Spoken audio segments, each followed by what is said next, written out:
Welcome everyone to another instructional video on the game called Black Swan by Naval Games. This particular video is about naval movement, and naval movement is actually pretty simple in this game. All naval units, which are actually a larger size than the land units. For instance, here you can see a British land unit and a British naval unit. So the naval units are easily discernible and distinguishable from land units, which is good, I suppose. So how does naval movement work? As I said, it's actually pretty simple. All naval units can move as far as they want, with two exceptions. One, the unit needs to be in supply. If it's not in supply, then it can't move at all. And secondly, it must stop upon entering a sea zone containing enemy land units. So this is actually the 1941 spring turn of the Allies. So I'm just going to move a couple of Allied units and show you what they can do. The Americans cannot move yet. I believe they don't actually join the war until winter 1942, I believe, and since it's spring 1941, this is not a turn in which they can actually act. That is, they cannot move out of the US coastal waters. Well, as I said, I'm just going to make a few moves with certain units. These two, for instance, I think I'm just going to move one from here to here, and that also means that there is now a full stacking limit of 4 British, or in this case Allied. It could be 2 British and 2 American, or 1 British, 3 American, whatever, if this weren't the spring turn of 1941. This one is now fully stacked. I'm just going to put it like this to indicate that I've already moved it. The other one I'm going to leave here for now.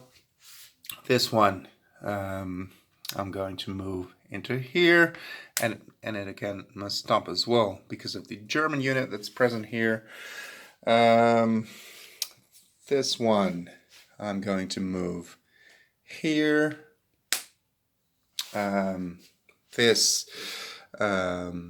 again it must also stop because it has entered a zone with enemy naval units over here. I'm going to move this one in here, and this one I'm going to move back over here because it's actually been reduced to 1 strength, so I don't want to lose it. That one I'm going to leave there. This one in the Indian Ocean, which actually is comprised of 2 sea zones, this one and this one over here. Well, it's actually 1 sea zone. It looks as if there are 2 different ones. It's actually the same one. So this naval unit I'm going to leave here in the Indian Ocean because otherwise I'm going to have supply problems later on, probably. This one I'm going to move from here around the Cape to the Indian Ocean and onto the Eastern Mediterranean. Now I don't want to make this one enemy controlled, so I'm going to move one of these units here. I'm going to move this one here as well because I want to try and control the Southern Atlantic. I'm going to move one of these units over here, and well, the Russian units, because they're technically on the Allied side as well. This one cannot really move out of there as far as I know, and there's no reason to do so. Actually, in this particular case, they're even really needed in order to supply Murmansk across the sea zone, and then from there onto the edge of the board or Moscow, but I certainly don't want to move it out. These two, the Russians, cannot actually move out of the Baltic Sea, as you can see here. This is where they need to remain. They cannot move out of it.